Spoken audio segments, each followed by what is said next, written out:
Selamat Sabat. Senang rasanya bisa beribadah bersama-sama jemaat Waan, ditambah lagi bersama-sama beberapa jemaat Singseng. Kami berterima kasih pada hari Sabat ini bisa mendapat kesempatan untuk berbagi firman Tuhan. Jujur, kehuaan kami sangat senang. Kenapa? Karena kalau di tempat-tempat lain, tidak tahu ya, karena saya mungkin tidak suka yang yang berbelit-belit. Jadi kami sangat suka simple worship seperti ini. Tapi walaupun simple, bukan berarti iman kita jadi sesimpel worship kita. Amin. Kita dapat melihat bagaimana pelayanan jemaat Tuhan sangat membantu sekali di Conference Jawa Barat. Terima kasih kami sampaikan. Dan pada hari Sabat ini saya tadi sudah dapat pesan sponsor. Jadi saya ini agak kaku karena istri saya bilang jangan kuat-kuat suaranya ya, katanya. Karena dari tadi saya dengar nggak ada yang kuat-kuat suaranya. Dan kalaupun nanti ada suara saya yang agak berbeda dari biasanya, itu bukan marah, tapi itu dorongan Roh Kudus. Terima kasih. Ini senior saya, Pendeta Napu. Dia ke Garut, saya ke Garut. Saya ke Sabta, dia ikut ke Sabta. Jadi kami ditempah dari gereja yang sama, dari lembut ke gereja yang keras, ya kan? Dari Sunda banget dituntun lagi menjadi Batak banget. Gereja kami Sabta Marga adalah gereja Batak. Saya melihat Ibu Santi, puji Tuhan, bertumbuh saya lihat di sini, Bu. Ya. Semangat terus. Sudah bisa kasih tips kesehatan kepada kita. Mungkin gereja ini akan banyak membuat orang berobat dan menjadi berkat bagi siapapun. Saya tidak akan lama. Saya hanya bawa sesuatu yang sederhana. Karena kehidupan kita ini sama seperti pelajaran sekolah Sabat kita. Sebenarnya tidak bangsa Israel saja yang sedang berperang. Kita pun secara tidak langsung sedang berperang. Tapi pola peperangan yang ada di dalam kehidupan kita sehari-hari bukan sedang mengangkat senjata beneran, tapi senjata yang datangnya dari Tuhan. Kenapa kita harus berperang? Ketika kita pusing di dalam kehidupan kita, kita sering pergi untuk healing. Ya, karena saya biasanya ke Pangandaran, itu yang cukup dananya, maka saya tunjukkan ini adalah gambaran Pantai Putih Pangandaran. Kalau mau berangkat ke sini, rasanya hati senang sekali. Kita mau healing, kita mau melihat alam ciptaan Tuhan. Berangkat dengan bersemangat. Tapi anehnya, kalau mau pulang, habis healing, timbullah pusing. Kenapa? Karena sesuatu yang kita bawa sudah habis di sana. Dan ketika mau pulang, kita pusing lagi. Nah ternyata healing, sekeren apapun pemandangan yang ada di dunia ini, tidak bisa membawa kehidupan kita nyaman di dunia ini.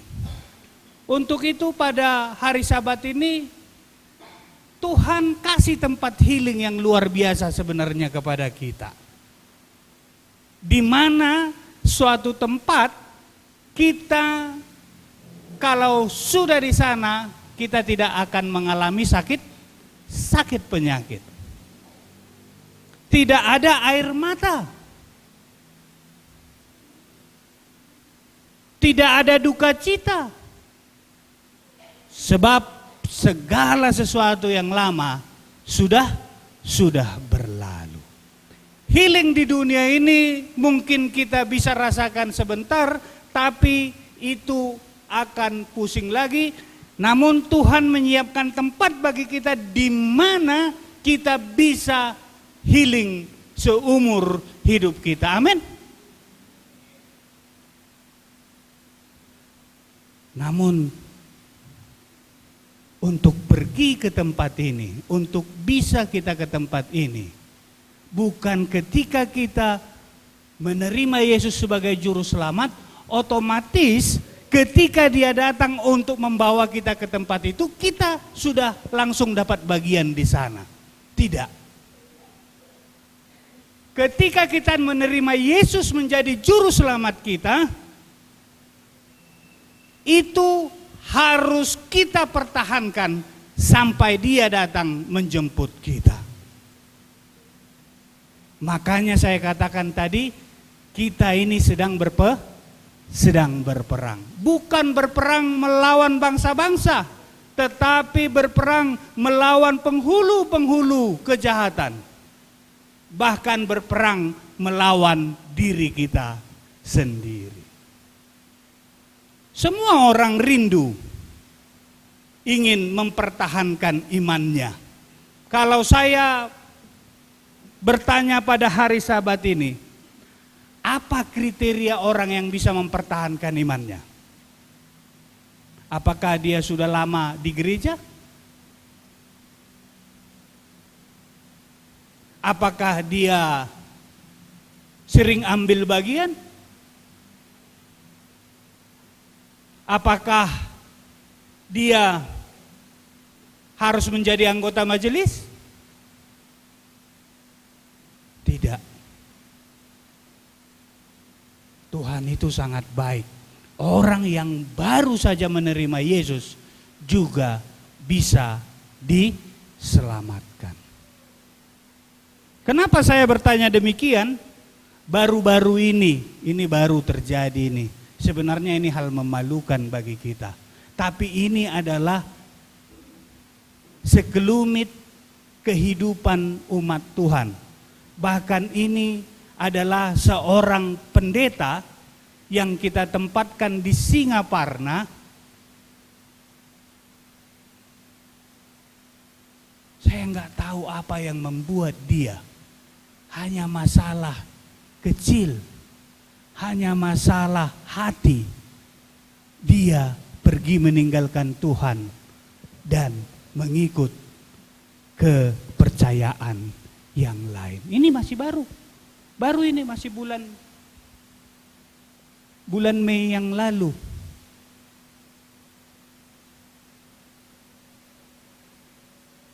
Maksudnya apa? Mempertahankan iman itu tidak segampang ketika kita menyampaikan firman.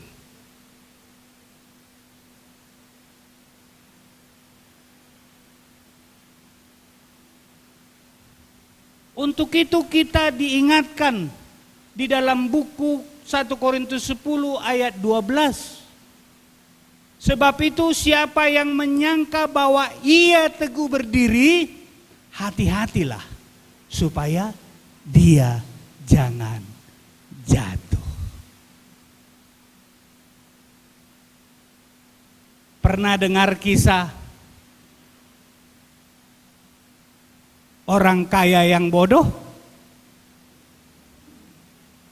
di Alkitab?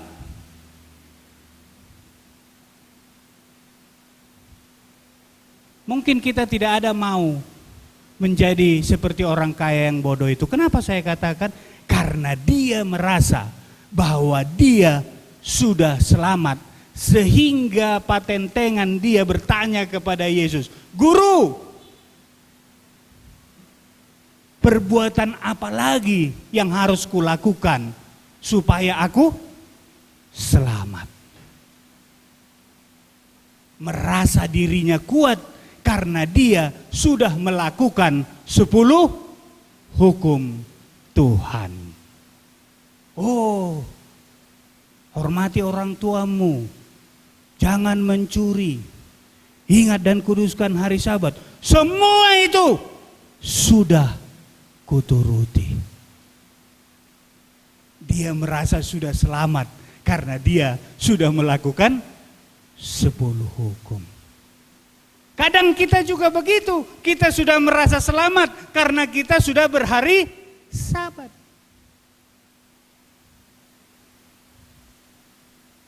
Kalau hanya gara-gara berhari Sabat orang bisa selamat, penuh surga.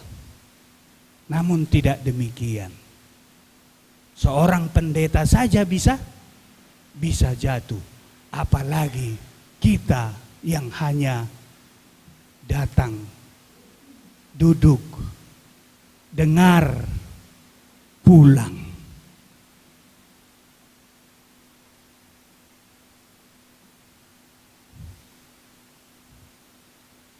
Pada tahun 1800-an ada satu keluarga bernama Nokseng. Ketika kebangunan rohani di Eropa, orang-orang Eropa berlomba-lomba menjadi misionaris. Dan ada yang masuk ke negara India, ini di negara India. Negara ini adalah negara yang angker. Karena di negara itu, apalagi di suku di desa Garo ini, status sosial orang dilihat dari berapa banyak kepala manusia nempel di dinding rumahnya. Saya kira orang Batak aja yang begitu. Ternyata di India dari dulu sudah ada begitu. Kalau saya disuruh ke sana mikir-mikir dulu mungkin. Tapi ada yang berani. Dan keluarga Nokseng ini, satu istri dan 2 anaknya menerima Yesus. Dan tidak hanya menerima Yesus, mereka memberitakan tentang Yesus di kampung mereka. Sehingga hampir semua kampung itu mengenal Yesus menjadi juru selamat pribadi mereka. Namun ini tidak menyenangkan bagi kepala suku di sana. Karena pamornya menjadi turun. Nokseng menjadi sangat terkenal, pamor kepala suku menjadi turun. Sama seperti Lucifer, dia hasut orang-orang yang lain agar menjatuhkan keluarga Nokseng ini. Bapak tahu, mereka ditangkap satu keluarga. Setelah ditangkap, dikumpulkan. Nokseng, ini istri anak-anakmu ini akan selamat jika engkau kembali kepada kepercayaanmu yang semula. Nokseng tetap memilih Yesus. 2 kepala anaknya dipenggal di depan matanya.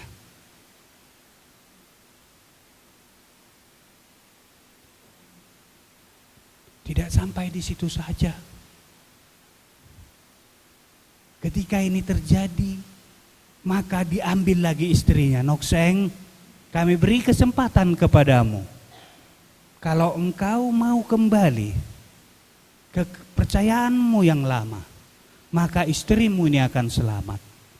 Nokseng tetap memilih Yesus. Kepala istrinya dipenggal di depan matanya. Bapak Ibu, mungkin kita kalau dihadapkan hal demikian, kita tidak kuat seperti Nokseng. Jangankan dipenggal, disentil aja telinga anak kita, mungkin kita akan marah. Dan akhirnya Nokseng juga diberi kesempatan yang terakhir. Engkau mau kembali atau engkau juga dipenggal kepalamu. Nokseng mengatakan, I have decided to follow Jesus. No turning back, no turning back. Akhirnya dipenggal kepala Nokseng ini. Itulah cikal bakal lagu keputusanku mengikut Yesus. I have decided to follow Jesus. I have decided to follow Jesus. I have decided to follow Jesus. No turning back, no turning back. Apakah Yesus memang harta yang paling berharga di dalam hidup kita?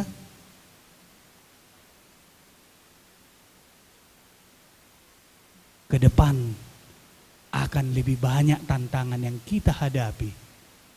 Mirip seperti yang dihadapi Nokseng. Apakah dengan keberadaan iman kita sekarang ini, kita bisa mempertahankan iman kita kalau itu terjadi dalam hidup kita?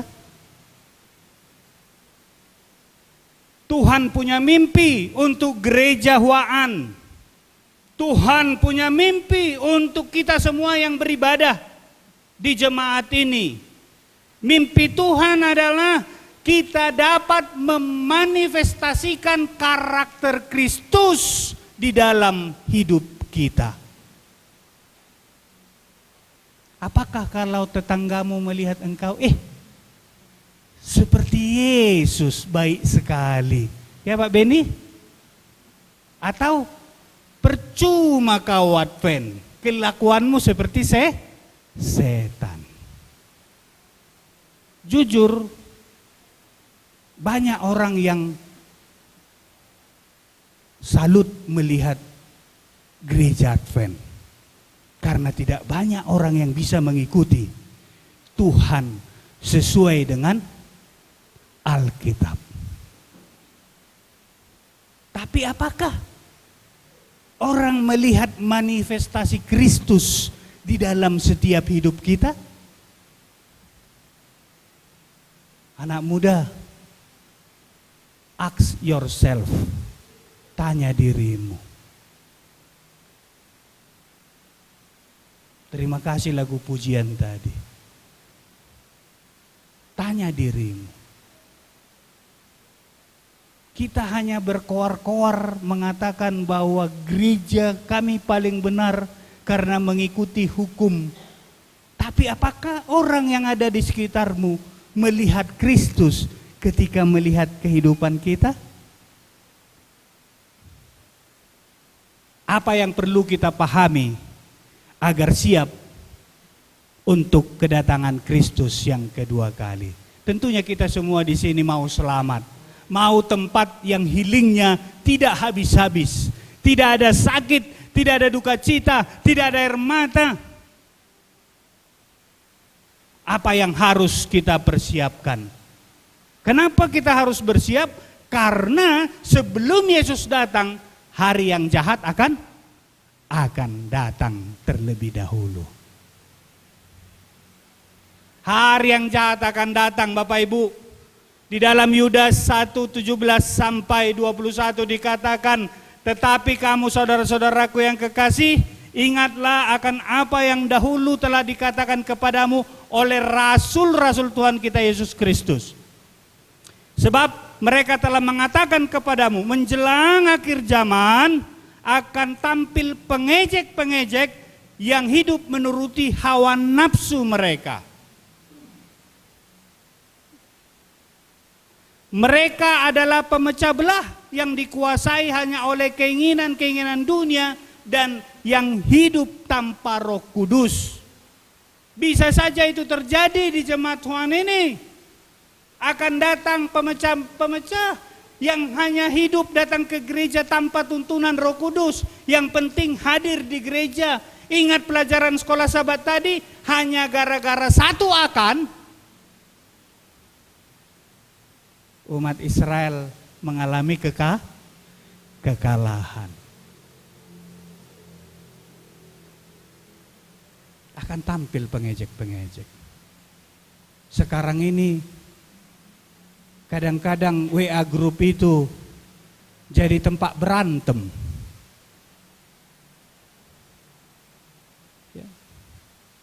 Berbalas pantun. Bukan jadi tempat informasi saling menguatkan. Lawan kita tidak dari luar lagi, tapi ada di tengah-tengah gereja kita. Bahkan sekarang ini ada namanya grup WA Adventist Corruption Watch.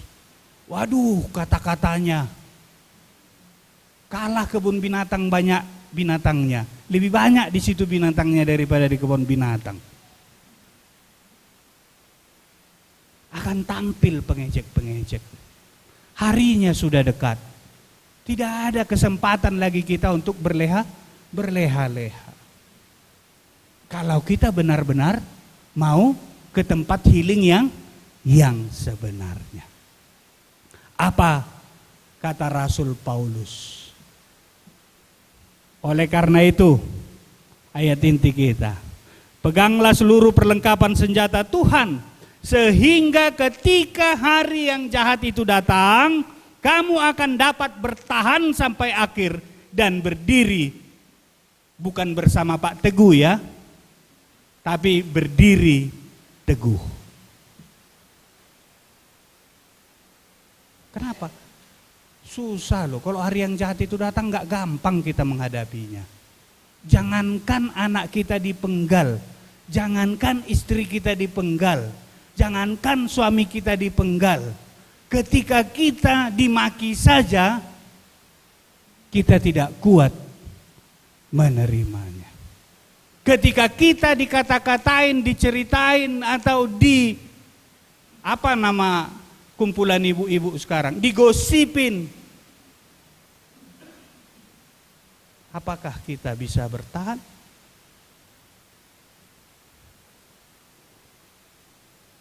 Ada 7 komponen dalam perlengkapan senjata Tuhan. Hanya 7. Tapi tidak boleh satu pun dari yang 7 ini tidak kita gunakan. Harus ke-7 komponen itu. Kita bisa buka Efesus 6 ayat 14 sampai 17. Mari kita buka Alkitab kita bersama-sama. Apa saja itu? Dari ke-7 komponen itu. Jadi berdirilah teguh, berikat pinggangkan kebenaran, dan berbaju jirahkan keadilan. Kakimu berkasutkan kerelaan untuk memberitakan Injil damai sejahtera. Dalam segala keadaan pergunakanlah perisai iman. Sebab dengan perisai itu kamu akan dapat memadamkan semua panah api si jahat. Dan terimalah ketopong keselamatan dan pedang roh, yaitu firman Tuhan. Kita bisa menang berperang melawan panah api si jahat.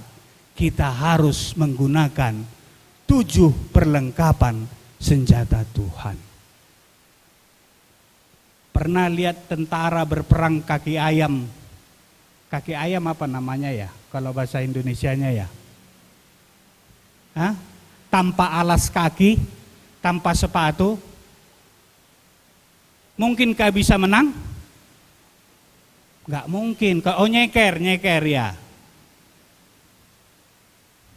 Kaki ayam, ceker ayam ya. Nyeker. Dia tidak akan bisa bergerak dengan leluasa kalau dia tidak pakai kasut pemberitaan firman Tuhan. Dia akan seperti ini, ada duri, aduh ada panas, aduh jadi gini-gini, jadi nggak kemana-mana, di situ-situ aja. Berperang macam kena tak bedil kowe katanya, tas, selesai. Atau tidak berikat pinggangkan kebenaran, melorot-melorot celananya lari berperang, senjatanya nggak dipegang, mungkin akan menang, moal mungkin. Jadi ketujuh komponen ini harus kita gunakan sehingga kita bisa menang di dalam peperangan. Namun dari ketujuh komponen ini ada 3 yang harus menjadi partisipasi kita. Ya, sama seperti bangsa Israel merobohkan tembok Jeriko. Apa roboh begitu saja? Ada partisipasi bangsa Israel. Meniup sangkakala dan berdiam diri ketika berpu. Jadi harus ada. Kita punya partisipasi. Apa itu? Belajar Alkitab, berdoa, dan memberitakan Injil. Saya pernah lihat orang yang belajar Alkitabnya getol banget. Kalau belajar Alkitab ini dalam kehidupan sehari-hari, makanan rohani lah ini ya. Makanan rohani. Belajar Alkitab aja. Saking belajarnya, ayat-ayat itu hafal dia di mana-mana. Tapi jarang berdoa, tidak memberitakan Injil. Akhirnya sama dengan saya, kalau hanya makan aja akhirnya obesitas rohani. Kayak saya ini, obesitas. Enggak berani saya bilang saya sehat. Hanya orang bodoh yang bilang saya sehat nanti kalau begini. Begitu juga kita punya kerohanian. Kalau kita hanya belajar, tapi tidak berdoa, tidak memberitakan Injil, akhirnya kita obesitas kerohanian dan datang ke gereja hanya menghakimi orang, menunjukkan, kau nggak tahu, kamu salah, kamu bodoh. Ada di sini seperti itu? Mudah-mudahan nggak ada ya. Tapi di gereja-gereja yang saya lihat banyak, saya kelilingi, banyak orang ke gereja jadi takut ke gereja hanya gara-gara dia mendapatkan penghakiman ketika datang ke gereja.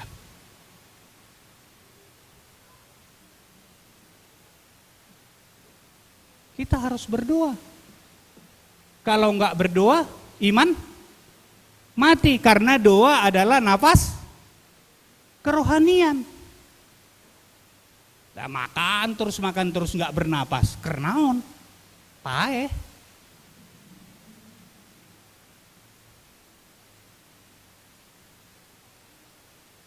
Siapa yang berdoa 3 kali 1 hari? Itu pun waktu makan aja. Masih banyak kita yang seperti itu ya. Tapi itu masih syukur. Ada orang makan pun tidak mengucap syukur. Karena lauknya asin. Tapi kalau lauknya ayam baru mengucap syukur.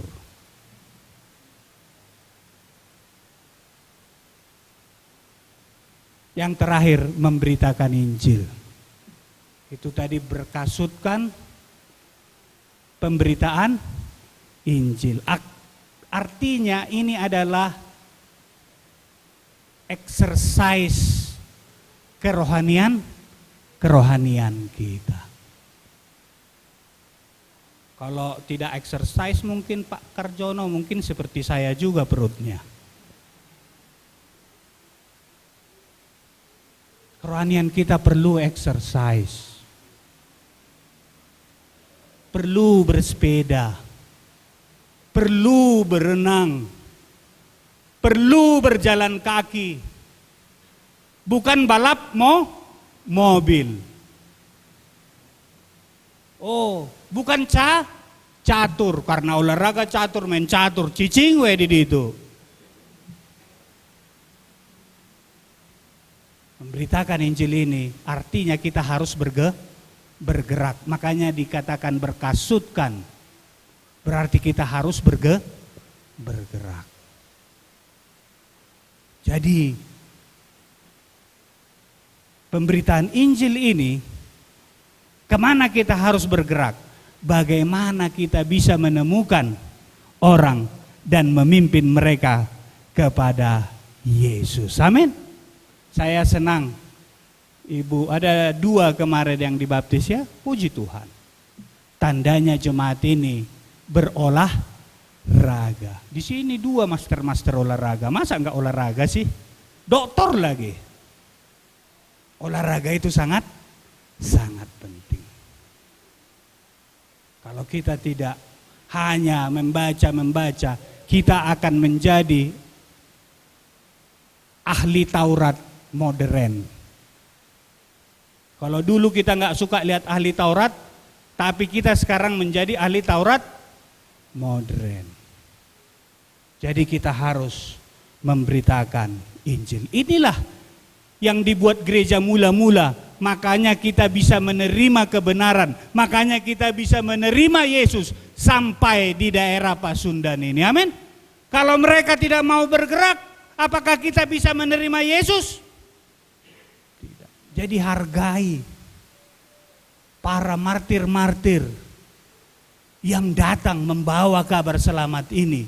Dan jangan sampai di sini saja. Mari kita bawa kabar selamat ini kepada orang-orang yang ada di sekeliling kita. Enggak usah jauh-jauh. Bawa kepada orang sekeliling kita. Makanya kita punya gereja selalu, kalau I Will Go, Hope for Indonesia, Harvest, semua berfokus kepada penginjilan. Karena misi kita adalah memberitakan kabar selamat. Pekerjaan yang terorganisir dengan baik harus dilakukan di gereja agar para anggotanya dapat memahami bagaimana memberikan terang. Terima kasih juga sudah mensupport kegiatan penginjilan kemarin di Garut, baik dengan kehadiran maupun dengan finansial. Terima kasih banyak. Apa bahayanya kalau kita tidak menginjil? Kita sama dengan zombie. Ada di gereja, tapi sudah menjadi mayat hidup. Ada di gereja. Bapak Ibu, menginjil bukan harus, saya bawa ini baptisan, tidak. Tapi bagaimana kita peduli kepada jiwa yang belum menerima Yesus. Mendoakan orang itu, pernah enggak kita mendoakan misalnya tetangga kita? Apa yang kita doakan dalam hidup kita? Tuhan, iya kurang cai, kirim cainya. Tuhan, iya nyeri beteng, maafkan saya ya. Kirim makanan. Tuhan, hanya kita meminta apa yang kita butuhkan saja. Kapan kita mau jadi berkat kepada orang lain? Hanya mendoakan orang lain saja kita susah, apalagi mau bantu.